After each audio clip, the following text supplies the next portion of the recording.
नमस्कार, जय हिंद। बच्चन क्लासेस में आपका स्वागत है। आज की क्लास बहुत ही महत्वपूर्ण क्लास है। आज की क्लास में आपको सोचने पर मजबूर कर देगा कि ऐसा भी सॉल्यूशन होता है। क्वेश्चन तो सॉल्व सब कोई कर लेते हैं, लेकिन सॉल्यूशन का नज़रिया बदलने का जो तरीका है, वो आज की क्लास में आपको समझ में आ जाएगा कि ऐसे भी क्वेश्चन बनता है। क्योंकि आज के जो क्वेश्चन प्रीवियस ईयर से ही क्वेश्चन लाए हैं सारा, और हमने कोई ऑप्शन अपने हाथ से नहीं बनाया है। ये क्वेश्चन बोर्ड का क्वेश्चन है, और आपको देखकर आश्चर्य हो जाएगा कि आज 10 से 12 क्वेश्चन में कि इस टाइप के सॉल्यूशन भी होते हैं। आप देखिएगा और उसको आंसर मारिएगा इतने बड़े बड़े सवालों को कि कैसे चुटकियों में सॉल्व करते हैं। तो चलिए देरी ना करते हुए क्वेश्चन की तरफ बढ़ते हैं, तभी आपको समझ में आएगा हाँ क्वेश्चन भी ऐसे बनता है। तो पहला क्वेश्चन देखिए, दो व्यक्तियों की आय का अनुपात 7:5 है और उनके संगत व्यय का अनुपात 9:7 है। यदि वो क्रमशः 1700 और 1100 की बचत करते हैं तो प्रत्येक व्यक्ति की संगत आय ज्ञात करें। जब भी क्वेश्चन बनाना स्टार्ट करे तो एक बार उसका ऑप्शन देख ले और क्वेश्चन में कह क्या रहा है। ये नहीं कि क्वेश्चन पढ़े और प्रोसेस से बनाना स्टार्ट कर दिए। वैसे में क्या होगा, आपका टाइम जो है ना, पता भी नहीं चलेगा कि ये छिपा हुआ क्वेश्चन है। क्वेश्चन कुछ कह रहा है, आप क्वेश्चन प्रोसेस में बनाने के चक्कर में पड़े हुए हैं। ऐसे में ही आपका 1 नंबर 2 नंबर से सिलेक्शन आपका रुक जाता है। तो आइए आपको सोचने का नजरिया बदलते हैं कि आप इस टाइप के क्वेश्चन देख करके कैसे आपका माइंड को चेंज करते हैं। तो बोल रहा है कि प्रत्येक व्यक्ति की संगत आय का ज्ञात करें। यहाँ दिया हुआ है दोनों व्यक्ति की आय का अनुपात 7:5, दोनों का अनुपात दिया हुआ है 7:5। ये रेशियो में दिया हुआ है। आइए ऑप्शन में देखते हैं, इसी रेशियो में होगा आय का अनुपात। तो प्रत्येक व्यक्ति का आय का अनुपात तो मेरा 7:5 है, 7:5 है। तो ऑप्शन में देखते हैं, इसमें तो ये 5 ये नहीं होगा। इसमें ये 2 शून्य गया, 5 नमा 45, 5 सत्ते ये 9 7 है, ये भी नहीं होगा। ये 5 5 ये 11 बार में कटेगा, 5 नवम ये 11 9 है। यहाँ देखते हैं 2 शून्य कटा है, 2 शून्य, 5 सत्ते 35, 5 25, ऑप्शन नंबर डी। तो देखे क्वेश्चन को इसमें सोल्व भी नहीं किए, बस ऑप्शन का सिर्फ सहारा लिए। यहाँ मेरा आय का अनुपात 7:5 है, तो प्रत्येक व्यक्ति की संगत आय, तो संगत आय रेशियो क्या होता है, आय। तो आय में क्या करना है, उसको रेशियो निकाल देते हैं। यहाँ 7:5 सेटिस्फाई कर गया, तो मेरा ऑप्शन नंबर डी होगा। बस इसको, इस क्वेश्चन को समझाने के लिए इतना समय लगा, तो ओरली इसको बना सकते हैं। नेक्स्ट क्वेश्चन की ओर बढ़ते हैं। इसी तरह ये भी question RRB NTPC 2021 latest exam का शिफ्ट 1 स्टेज 2 है, आप जाके मिला सकते हैं। क्वेश्चन बोल रहा है A/4 B/5 C/5 ABC का मान ज्ञात करें। ये क्वेश्चन बहुत इजी है, लेकिन बहुत आदमी जिनको पता नहीं है वो बनाने में समय लगा देंगे। तो इस टाइप का जहाँ भी सवाल रहेंगे A/4 B/5 C/6, तो इसका यही आंसर होगा। A का मान 4, B का मान 5, C का मान 6, तो 4 5 6, तो 4 5 6 किस में है, ऑप्शन नंबर ए, ये मेरा आंसर होगा। इसमें पेन पेपर की कोई जरूरत ही नहीं है, बस सवाल को पढ़े। ए का मान 4, बी का मान 5, सी का मान 6, यही मेरा आंसर है। जबकि ये आरआरबी एनटीपीसी 2021 में पूछा गया है शिफ्ट 1 में। ये क्वेश्चन मेरे द्वारा नहीं बनाया गया है। नेक्स्ट क्वेश्चन, आइए इसको देखते हैं। ये भी question RRB group D 26/9/2018 shift second में पूछा गया है। ए रेशियो बी का दिया हुआ है 3/2 7/3। ए बी सी का रेशियो मांग रहा है, तो हमको सबका ऑप्शन नहीं देखना है, पहले 2 का देख लेते हैं। ए को, इसको कोना को नहीं गुणन करते हैं, इसको कोना को नहीं गुणन करते हैं, तो हो जाएगा 3 तिया 9, 7 दूनी 14, ए का मान कितना हो जाएगा 9। ये तो और किधर नहीं है, ये देखते हैं 9, ए का 9, 9 किस ऑप्शन में आ रहा है? इसमें नहीं आ रहा है, इसमें नहीं आ रहा है, इसमें आ रहा है, इसमें नहीं आ रहा है। मेरा ऑप्शन ये हो जाएगा बी का 14, बी का 14। अगर आप इसी को अगर सॉल्व करते हैं तो बहुत ज़्यादा समय लगेगा। नज़रिया चेंज कीजिए। ये क्लास आपको ये क्लास आपका माइंड को, ब्रेन को वॉश कर देगा, क्योंकि हम सेलेक्टेड टाइप के क्वेश्चन लाए हैं जो कि प्रीवियस ईयर का क्वेश्चन है, हमने नहीं बनाया है। ऑप्शन में आप देख करके खुद आप जा करके देख सकते हैं। पता है आप भी जानते हैं, मगर इसका यूज कैसे करना है उसको नहीं जानते हैं। तो आज के बाद आपको उम्मीद करते हैं कुछ तो आपका माइंड डेवलप करेगा। सबसे पहले क्वेश्चन पढ़ने से पहले उसके ऑप्शन पर जाइएगा, क्या कह रहा है हमको, है ना कि डायरेक्ट सोल्व करना स्टार्ट कर दे। सोल्व नहीं करना है, ऑप्शन को ही तो देखना है। नेक्स्ट क्वेश्चन की ओर बढ़ते हैं। बातें कम काम ज्यादा, ये भी क्वेश्चन पूछा गया है आरआरबी एनटीपीसी 13/6/2022 शिफ्ट 2, लेटेस्ट हाल में ही। 3 मित्र है ए बी सी, 5525 रुपया की राशि को आपस में इस प्रकार विभाजित करते हैं। यदि ए बी और सी को प्राप्त होने वाली राशियों में से कम से 50, 100 और 75 निकाल दे। मतलब ए बी सी तीनों से, ए से 50, बी से 100, सी से 75 निकाल दिया जाए तो उन्हें प्राप्त होने वाली राशियों के समान हिस्से का अनुपात 11:18:24 होगा। आरंभ में सी को प्राप्त होने वाली राशियां थी।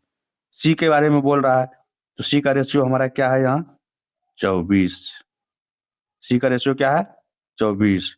सी का निकाला क्या है 75। अगर सी से अगर हम 75 निकाल देते हैं, ठीक है, सी से हम 75 निकाल देंगे तो रेशियो हमको सी का ही मंगा है। ये ऑप्शन में दिया हुआ है कितना, सी का ही दिया हुआ है, तो ये संख्या 24 से कट जाएगी। इसमें अगर देखना, अगर हम 75 माइनस करेंगे 24 से नहीं कटेगा। इसमें 75 माइनस करेंगे 24 से नहीं कटेगा। इसमें माइनस करेंगे 75, 24 से नहीं कटेगा। लेकिन इसमें माइनस 75 करेंगे, ये हो जाएगा 2400, जबकि ये 2400 क्या होगा कट जाएगा। तो ऑप्शन नंबर मेरा डी होगा सही। कैसा लगा आपको ये सॉल्यूशन? सी का हिस्सा ऑप्शन में है, सी का हिस्सा बोल रहा है प्राप्त राशि किसने थी, तो ऑप्शन में सी, और सी के द्वारा 75 निकाल दिया। 75 निकाल देने के बाद सी का राशि, तो सी का 75 निकाल देने के बाद 24 का जो मल्टीपल होगा वही होगा। 75 से निकाल दिया 24 हो गया, ये 24 से मल्टीपल होगा, कट जाएगा। नेक्स्ट क्वेश्चन की ओर बढ़ते हैं। सोच बदलिए। आइए एक और क्वेश्चन है, ये भी आरआरबी ग्रुप डी 2022 में शिफ्ट सेकेंड में पूछा गया है। ए और बी के वेतन का अनुपात 3:4 है। ए और बी दोनों में से प्रत्येक में वेतनों के से 3000 की वृद्धि करता है और उनके वेतन का नया अनुपात 18:23 हो जाता है। वृद्धि के बाद ए का वेतन, तो वृद्धि के बाद वेतन का रेशियो हमारा क्या है 18:23। लिखना नहीं है, बस आपको समझा रहे हैं 18:23। तो ए के वेतन का वृद्धि, ए हमारा कौन सा है ये 18, तो कौन सा ऑप्शन 18 का मल्टीपल है, ये 1200 नहीं कटेगा, 2300 कटेगा नहीं कटेगा, 2100 कटेगा नहीं कटेगा, ये 1800 कट जाएगा। ऑप्शन नंबर मेरा डी। ऐसे सवाल सोचिए, आपका दिमाग जो है ना ताजा हो गया होगा। थिंक विदाउट इंक, इसे ही थिंक विदाउट इंक कहते हैं। आपका सिलेक्शन इन्हीं की वजह से रुका हुआ है। आप सोच नहीं पाते हैं, आप बेसिक प्रोसेस में जाते रहते हैं, भागते रहते हैं। नेक्स्ट क्वेश्चन की ओर बढ़ते हैं। दो संख्याओं का अनुपात 9:11 है। यदि इनमें से प्रत्येक संख्या में 4 घटा दिया जाए, दोनों में से प्रत्येक में 4 घटा दिया जाए तो इसका अनुपात 7:9 हो जाता है। तो इन दो संख्याओं का योग ज्ञात करें। ये भी क्वेश्चन पूछा गया है RRB NTPC 1/3/2021 shift 1 stage first. इस तरह के सवाल आपको अक्सर रेशियो प्रोपोर्शन में देखने को मिलेगा और अक्सर पूछे जाते हैं। तो सवाल बोला गया कि इन दोनों संख्याओं का योग, दो संख्या का अनुपात मेरा दिया हुआ है 9:11, तो इसका योग कितना हो जाएगा 9:11 दिया हुआ है, इसका जोग कितना हो जाएगा 20। जोग ही बोल रहा है, तो अब जो भी ऑप्शन में 20 का मल्टीपल होगा, जो भी ऑप्शन में 20 का मल्टीपल होगा वही हमारा आंसर हो जाएगा। ये 45 मल्टीपल है 20 का, नहीं है, नहीं होगा। ये 35 है, नहीं है। 30 है, नहीं है। 40 है, यस है। यही मेरा आंसर हो जाएगा। ऐसे भी बनता है सवाल। बेसिक में जाइएगा तो 2 लाइन आपको लिखना पड़ेगा, 4 लाइन लिखना पड़ेगा। एक एक सेकंड का रोल होता है एग्जाम में। यही एक एक सेकंड करके 60 सेकंड में 1 मिनट बचेगा तो और समय लगेगा। नेक्स्ट क्वेश्चन की ओर बढ़ते हैं, बातें नहीं।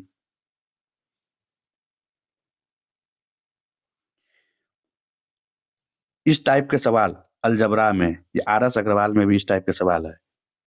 अलजबरा के ये रेशियो के हर जगह ये पूछा जाता है।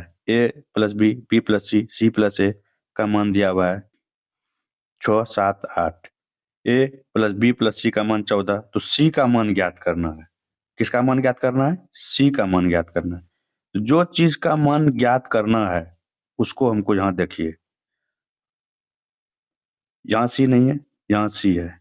ये दोनों को ऐड करते हैं, यहाँ क्या हो जाएगा 2c, यहाँ क्या हो जाएगा a plus B, a plus B plus 2c, कितना हो जाएगा?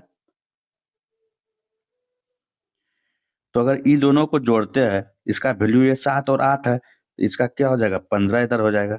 ठीक। ए प्लस बी का मान ये 6 है, ए प्लस बी यहाँ 6 है, यहाँ 6 है, ये 15 है, ये कितना हो जाएगा 9। सी का मान, तो सी का मान कितना हो जाएगा 9/2 4.5। सी का मान हो गया 4.5। अब देखते हैं कि ए plus B, B plus C, C plus ए 6, 7, 8 है। इसको अगर ऐड करेंगे और यहाँ दिया हुआ है ए प्लस बी का मान 14, अगर इसको ऐड करेंगे 2 times of A B C हो जाएगा 6, 7, 13, 13, 8, 21।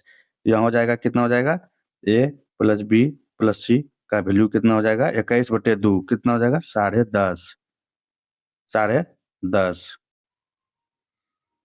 तो इसमें क्या देखना है हमको, सी का वैल्यू निकालना है। तो सी का वैल्यू निकालना है तो हमको जहां पर सी है पहले उसको पकड़ना है। यहाँ क्या है 2c, तो ये वाले टर्म को ऐड करना है, तो यहाँ पे ए वाले के टर्म को ऐड करना है।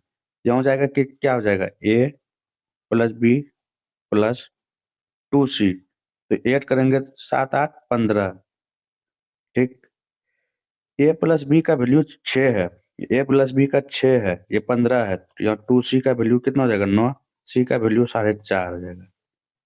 c का वैल्यू 4.5 हो जाएगा, और यहाँ a प्लस बी का वैल्यू 6 दिया हुआ है, तो a plus B plus C का वैल्यू कितना हो जाएगा 10.5। 10.5 ये हो गया a plus B plus C का वैल्यू, और यहाँ सी का रेशियो निकालते, सी का वैल्यू कितना दिया हुआ है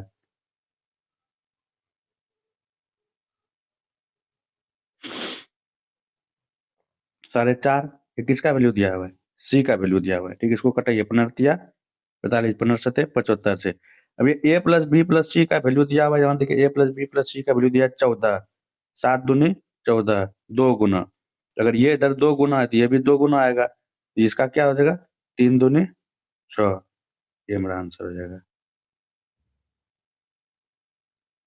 नेक्स्ट क्वेश्चन की ओर बढ़ते हैं। ये बहुत ही शॉर्ट में बनाया है ना, तो अगर बनाइएगा तो बहुत ही लॉन्ग मेथड जाएगा। सबसे सबसे पहले यहाँ सी दिया हुआ है, सी का मान, तो यहाँ जहां पर सी है, अगर बी दिया हुआ है तो बी को पकड़ेंगे, सी दिया हुआ है सी को पकड़ेंगे। यहाँ क्या हो गया 2c, 2c प्लस ए प्लस बी प्लस 2c, इधर दोनों को जोड़ेंगे 15। यहाँ ए प्लस बी का दिया हुआ है 6, तो उधर जाएगा 15 में 6 गया 9, तो सी का मान 4.5, सी का मान 4.5 रेशियो से निकालते हैं। ए प्लस बी का यहाँ दिया हुआ है जिस फॉर्म में, तो ए प्लस बी कितना हो जाएगा, ए प्लस बी 6 है यहाँ, और ये 4.5, 10.5। ए प्लस बी प्लस सी का रेशियो, और सी से रेशियो निकालेंगे का है, ए प्लस बी का यहाँ दिया हुआ है, तो इसको तोड़ेंगे 15 45, 15 7 75 से। यहाँ 7 का मल्टीपल है 2, यहाँ ए प्लस बी 14 दिया हुआ है वास्तव में, यहाँ रेशियो में दिया हुआ 7, 7 का डबल। यहाँ पे इसी तरह सी का रेशियो निकालेंगे 3 का डबल 6। नेक्स्ट क्वेश्चन की ओर बढ़ते हैं।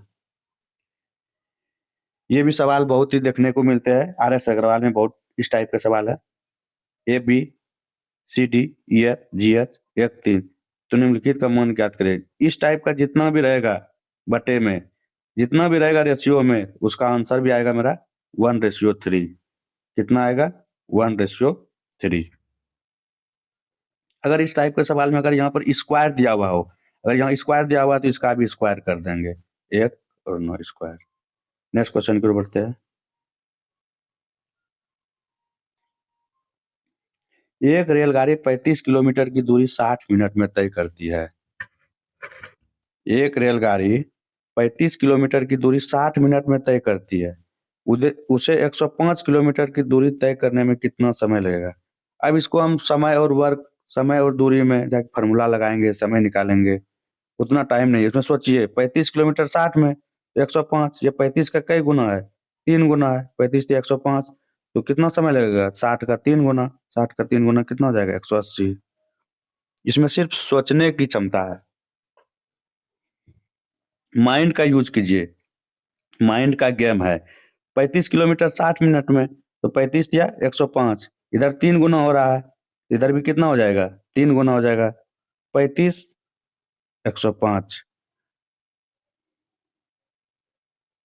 35 में कितना जाता है? 60, इधर 3 गुना है तो इधर भी कितना हो जाएगा? इधर भी 60 या 180। ये आंसर। नेक्स्ट क्वेश्चन की ओर बढ़ते हैं।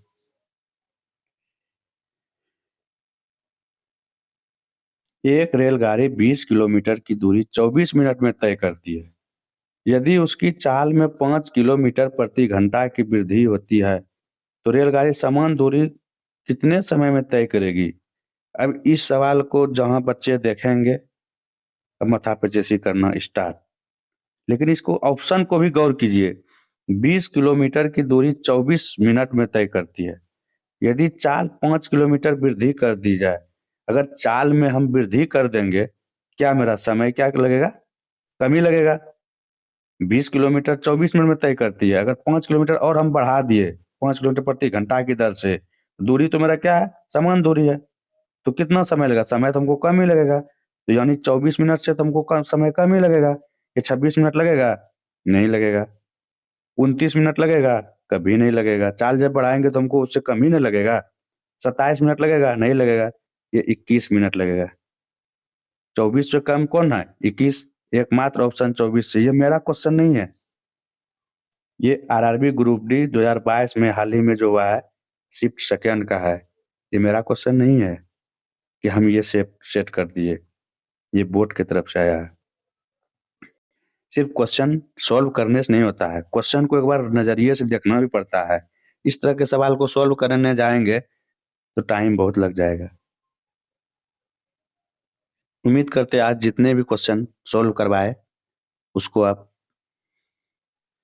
माइंड से सोचिए। नेक्स्ट क्वेश्चन को बढ़ते हैं। दो संख्याओं का अनुपात 3:2 है। यदि पहली और दूसरी संख्या से क्रमशः 8 और 6 घटाया जाए तो यह अनुपात 8:5 हो जाता है। तो संख्याएं ज्ञात करें। तो संख्याएं मेरा क्या है? 3:2 में संख्या है। ऑप्शन में देखिए, संख्या ही बोल रहा है तो रेशियो में बोल रहा है, तो रेशियो में बोल रहा है तो संख्या क्या होगा? 3:2 में। इसको कटाइए, 8 चौक 32, 8 8 चौके 32, 8 तिया 24। ये नहीं होगा, 4 और 3 है। ये भी 4 और 3 आ रहा है, ये भी नहीं होगा। ये 3 2 और ये भी 3 और 2 में आ रहा है।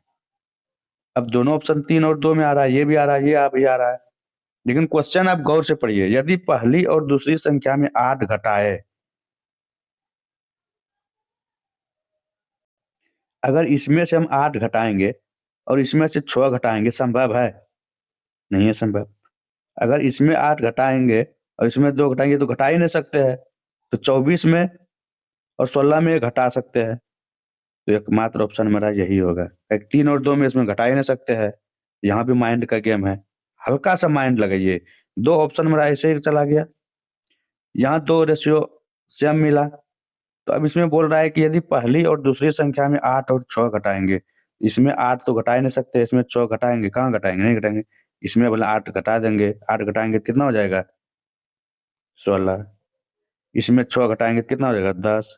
इसको घटाइए, 2 8 16, 2 पंचे 10।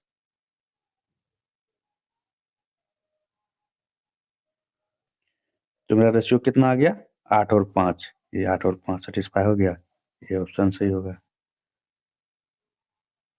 तो सोचिए, माइंड का यूज कीजिए। नेक्स्ट क्वेश्चन की ओर चलते हैं। एक न्यू टाइप का सवाल है। 10%, 15%, 20% की क्रमिक छूट के तुल्य एकल छूट ज्ञात करें। एक हम कंसेप्ट बताएंगे जो कि आपने कभी पढ़ा ही नहीं होगा, इस टाइप का कंसेप्ट। आपने समतुल्य बट्टा बताया होगा, x plus Y plus Z minus X Y Z something something करके a plus B minus X गुना वाई बटे 100 दिस डाइट। लेकिन इसका यूज इसमें नहीं करेंगे। अगर कहीं भी आपको 10% मिल जाए, कहीं भी आपको 10% मिल जाए, वो भी छूट में, किसमें, छूट में, ये माइंड में रखिएगा। ऐसा नहीं कि सब सवाल में आपको इसी तरह मिलेगा। जहां भी आप अगर 10 देखते हैं, हो सकता है 10 ही वाला दे दे, उसमें तो टाइम बचेगा। अगर नहीं दिया हुआ है तो जो बनाते हैं वैसा बनेगा ही बनेगा। लेकिन जहां 10 दिया हुआ है उस पे आप गौर कीजिएगा, ये याद कर लीजिएगा। जहां कहीं 10 दिया हुआ है छूट में, दोनों छूट में, सब छूट में रहेगा। अगर 10 में दिया हुआ है, इसका डिजिटल सम ऑप्शन का कितना आएगा, हमेशा 1 आएगा। कितना आएगा, हमेशा 1। अब डिजिटल सम क्या होता है, जितने भी दिया हुआ है डिजिट सबको सम करने के बाद अगर 1 आ जाएगा तो वही मेरा आंसर हो जाएगा। आइए सम करते हैं। ये 4 नहीं होगा, इसको ऐड करेंगे तो 4 ही होगा। इसमें 8 8 16 16 3 19, 19 को फिर करेंगे 9 1 10 1, ये हो सकता है। 6 6 12 3 15, 15 या फिर 5 1 6, ये नहीं होगा। 5 4 9, ये भी नहीं होगा। मेरा ऑप्शन क्या हो जाएगा, 1। कहीं भी अगर एकल छूट दिया रहे, अगर 10% वहाँ ऑप्शन रहे, तो ऑप्शन का हम डिजिटल सम निकालेंगे। डिजिटल सम जिसका भी अगर 1 आ गया, मेरा आंसर वही होगा, क्या कोई भी क्वेश्चन रहे, इसके अलावा और किसी में नहीं। नेक्स्ट क्वेश्चन की ओर देखते हैं। ये बहुत ही जबरदस्त टाइप है, इसको कहीं आप नोट करके लिख सकते हैं, क्योंकि मैं बहुत कलेक्शन जो सवाल का आज लाया हूँ, बहुत ही चुन चुन के लाया हूँ, जो कि आपके लिए बेहद ही खास है। क्योंकि आपको सिर्फ पढ़ना है, लेकिन हम बहुत इसको क्या किया है, गहन अध्ययन करके, इधर उधर से पढ़ करके, देख करके, जांच करके, तब उसके बाद इसको लाया हूँ। नेक्स्ट क्वेश्चन की ओर बढ़ते हैं। ये भी क्वेश्चन बहुत ही टाइम टेकन है। एक बिक्री के विज्ञापन में 10%, 20% की 2 क्रमिक छूट प्रतिशत प्रदर्शित की गई। यदि नगद भुगतान पर 5% की अतिरिक्त छूट दी जाती, तो नगद भुगतान करके खरीदारी करने पर मिलने वाली कुल छूट, यहाँ भी देखिए 10% का छूट मिल रहा है, 10% का छूट मिल रहा है, तो यहाँ भी डिजिटल सम हमारा क्या होना चाहिए, 1। देखते हैं 1 कहाँ है, 4 इस पे नहीं है, 5 3 8 नहीं है, 6 3 9 1 10 इस पे हो रहा है, 3 2 5 इस पे नहीं हो रहा है, मेरा डिजिटल सम इसमें आ रहा है। नेक्स्ट क्वेश्चन की ओर बढ़ते हैं, इसमें नहीं ज्यादा बोलेंगे कुछ।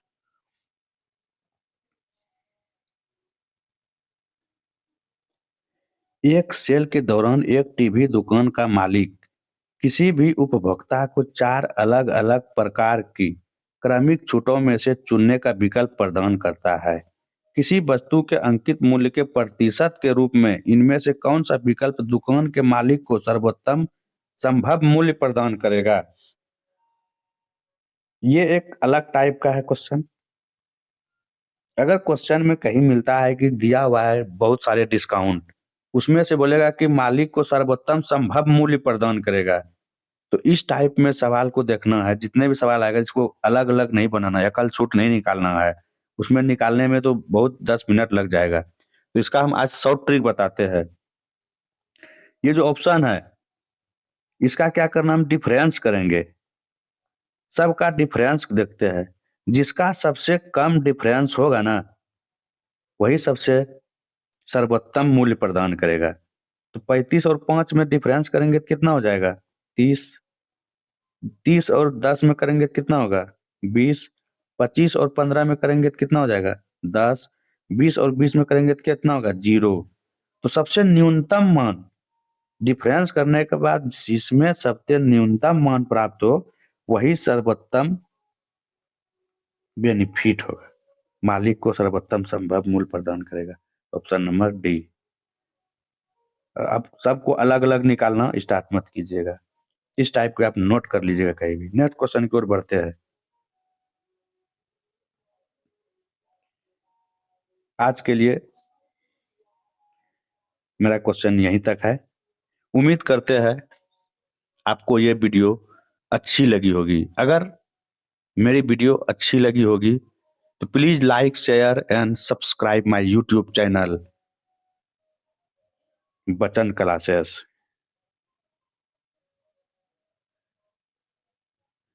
बच्चन क्लासेस